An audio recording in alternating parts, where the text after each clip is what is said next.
Hi, I'm Mitch Overton with your Lancaster Parks and Recreation Department, and this is Hometown Playground. Today we're at Cedar Lynn Park, a great neighborhood park out here on the west end of town.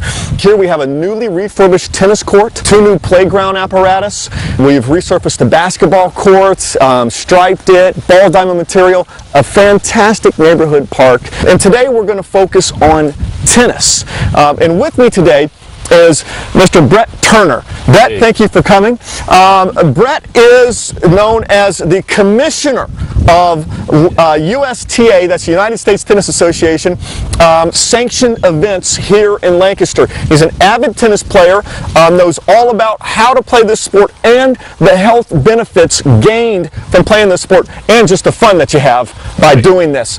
So Brett's going to give us the general instructions on how we can get outside, play tennis, have more fun, and live a more active, healthy lifestyle. Brett, there's a lot of little particulars on tennis, so do you think you can give me sort of the cliff notes on how to do this? Sure. Okay. A lot of fun. Let's do that. All right. Hi, this is Mitch Overton with your Lancaster Parks and Recreation Department, here with your Park Minute. We're here with Mr. Nick Radeball today from the Ohio Department of Natural Resources. Nick is a fish biologist, and we're going to talk about a tip for fishing. Nick, if there's one quick tip we can give our citizens and community members to make their fishing trip more successful, what would that be?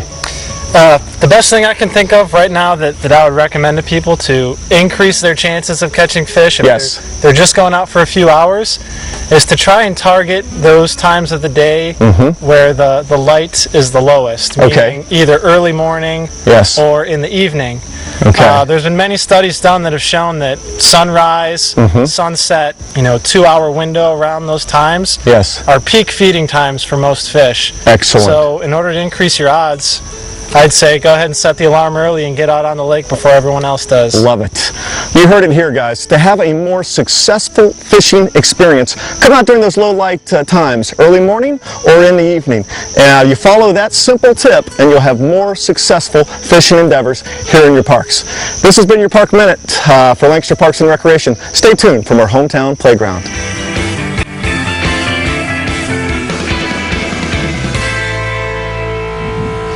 Well, Mitch, tennis is a simple game, so to speak, but you don't really need too much. All you need is a racket, great, and you need some balls. Okay. You can get those at Kmart, Target, 3 balls for $2. Well, I love that. Right. Now, a racket and balls. I like that. It's simple. That's right. Yes. Rackets you can get cheap or you can get expensive, just like any other sport. Sure. But basically, it's just a matter of, just like any other sport, you hit the ball toward your target. There's a certain way of scoring. There's different strokes. You can there's a backhand that you hit with just like this. Well, a forehand. Why don't you show me a couple of those basic strokes? Because look, there's a lot of us that we see people playing tennis, we see it on television, and man, it is an active sport. I mean, people are running, they're swinging hard, and they're having a good time. But to some of us, it could be a little intimidating. Yes, it can be. And this is the great thing about Cedar Lynn, because you've got a hitting wall. This is the only one that's in Lancaster. Very nice wall. And you can practice your strokes. So, for instance, if you wanted to hit a forehand, that line there, the white line represents the height of the net, which is on a normal tennis court, 36 inches. Right. So you can just start up close and just take a ball. You just try to hit it above the line, just nice and easy. Because the easier you hit it, it comes back to you. If you hit it too hard, you're going to be chasing it. You're trying to get it above the line. But then eventually, you're going to work on the actual strokes of hitting it properly, and getting more pace on it, and basically that's what you do in tennis. And of course, just like any other game, when you start playing, you're trying to beat the other guy, so you're not going to just hit it right to him. You're going to hit it away, and there's different strokes. But besides your forehand, your backhand, you also have a service motion where when you get the ball into play, you're tossing the ball up and you're serving it over to the other person in a specific spot on the court. Okay. So that's basically what tennis is about. Well, let's break these strokes down real quick into the most basic form for this. And let's start with that forehand. And what exactly is the forehand? What side of the body? And what's a good little tip for us to execute that stroke? Well, depending on if you're right-handed or left-handed, obviously, if you're like I'm right-handed, so your forehand is the right side of your body. So so you're hitting it like this. You know, the ball's here, you're hitting it like this. So if I was going to hit against the wall, it would be like that. That's the forehand. Backhand is on the opposite side. Since I'm right-handed, it would be on the left side. Right. Some people hit one-handed. And other people will use two hands. It's just whatever's comfortable, whatever you prefer. There's no set way. There's no rules. It's just the way you feel comfortable. Okay, so that's your backhand. So then, Brett, you have a forehand on this. You know that makes common sense. It's just your forehand, and this is sort of backwards. This is what you be your backhand. Exactly. And then the third component to this game, technique-wise, would be the serve you mentioned. Right. Serve is a little more difficult. It takes practice, but just like any other sport, you're standing like we're standing on the baseline here. And if I was going to serve, I'm serving to the person who's on the other side, and I have to serve it into that box he's standing in, which is the opposite end of me and across the court. I'm tossing the ball up and hitting it like that before I cross any line. So if I was going to serve one, I just toss it up and I hit it, and it has to land in that box. Right. And then you alternate. As we'll talk about scoring, you alternate which box you're hitting in depending on the score. Okay, now we've got the basic strokes. How about, before we hit any balls, the basic rules? Basic rules, okay. Well, as you can see, a tennis court, you have a lot of lines, and this is the baseline, which you're serving from, and is also the out-of-bounds line. And this court's nice because you have different colors. You have a green, which is your playing area, and then you have the other color, whatever you want to call it. Maroon, okay, I don't know about that. But anyway, that would be out of bounds. So you're trying to hit it in the green area, and when there's only two people playing, it's the inside lines of that green area. That's why you see a double line over here, because that's 4 doubles. So if you have 4 people playing, their out of bounds is over here. Gotcha. You and I are playing, our court is here. So the singles line, out of bounds line, if it's on the line, is it good?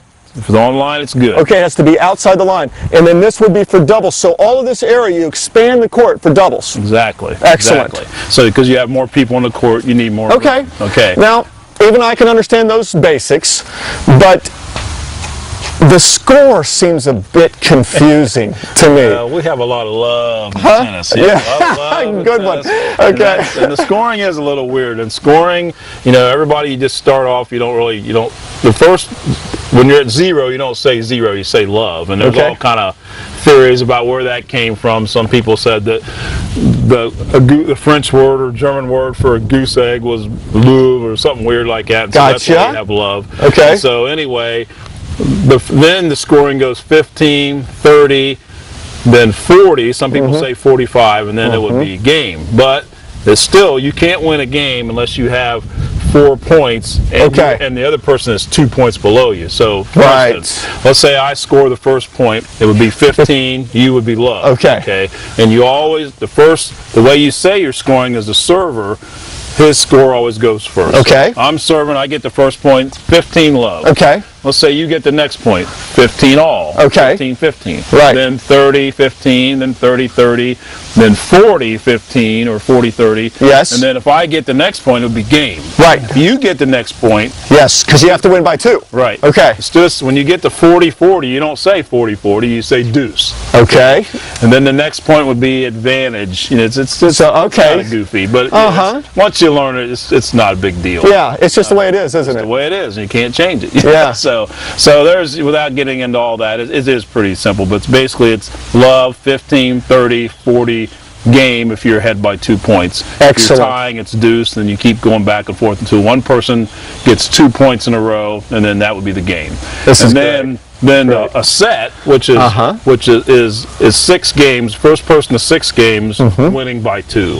Okay. And then a match is usually the best out of 3. 2 out of 3 sets. 2 out of 3 sets. I see. Right. I see. This is great. I'm very fond of this game. I haven't played it in years and years, but it's a great game. We're outside on a gorgeous fall day. Right. Okay, and you're going to show me the ropes. So you've given me a good tutorial so far. Why don't we actually start to try to hit a couple of balls back and forth, and you can sort of straighten me out from there once we get started. Well, I was also going to say, for beginners, there is a lot of instructions in town. The Parks Department has instructions. The coach at the high school, Gary Illick, and coach Rod Ashita, which almost everyone knows. Right. They have instructions for adults and for children. Right. And there's a new quick start tennis, which is even easier. Yeah, that's right. So don't let it intimidate you. You know, and it's not an expensive sport. So. Yeah. Thanks for saying that. You're exactly right. This is a great sport. Anyone can do it. You don't need a lot of equipment. Nope. And even at a place like Cedar Lynn, you can come out and just hit it up off of this wall. Exactly. Just by yourself. Exactly. Well, let's knock a couple of balls around, Brett, and see what we got. All right. Okay. This is Chuck Schaefer for Fairfield Federal Savings and Loan. It used to be when you heard someone say I'm busted, it meant I'm broke, but now it means good job. Too many times negative events get all the attention, but we want to change that. As a sponsor of Busted, we want to show people can and are doing good things for themselves and for their families. So be watching. If you see the Parks van stop, you might be busted. And you receive a bright yellow t-shirt for not only doing something fun, but promoting healthy exercise that's good for you and those you love. From all your friends at Fairfield Federal Savings and Loan, we hope to see you busted soon. Equal housing lender, FDIC insured. Hi, my name is Trina and this is Laura, and we're with the Lancaster Parks and Recreation Department. We are the Park Patrol for Hometown Playgrounds Busted at Play. Hey, when you see this van in your neighborhood, don't be alarmed. We're out looking for people playing in this hometown. We're going to reward them with a t-shirt for an active lifestyle. So get yourself outside and play. The Park Patrol is on its way. You are? I was with you guys on the field trip. Awesome. You've been busted. You guys have been busted at play because you're being active out here and you're playing and you're not sitting in your home and doing videos. Yes, you are. You will be on TV. You win. My name's Trina. My name's Laura. And we're from the Park Department and we're here to bust you. What are your guys' names? I'm John. Quincy. And Jacob? I'm Cole. Cool. Quincy. Very cool. So do you guys come here and play basketball a lot? Yeah. Yep. Yeah. Do you want to show us a few of your shots? moves. Or do you guys do teams? Yeah. Yeah, we're just now playing a game. You are? All right. Yep. Okay. Let's show us some of your moves there. All right, here you go. Sweet. Swoosh. Yeah! Whoa! All right, good job. Good. I recognize this one from watch your head. Come up here. Come over here. Look at the camera here. We caught you guys. Did you know that? You were playing, and we caught you. Do you remember me from Outdoor Ed? I'm Trina. I'm Laura. This is Laura. And we are going around in the park van and we're catching people out playing. And we caught you guys. Nice. There, Laura, do you want to play? Sure. There we go. That was a good one. Okay, Brett, this is cool. You've got us up here real close to the net. What are you thinking?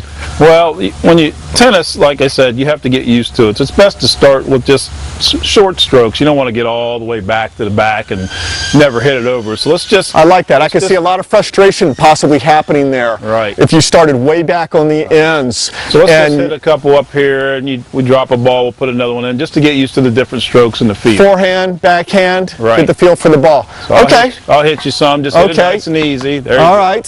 Backhand, forehand. Perfect. Good. Backhand. Perfect. And this is really all a beginner wants to do is forehand. Just work on getting it over the net. This is great. You know, forehand. Okay. I tell you, you really got to keep your eye on that little ball. Yeah, you do. Just like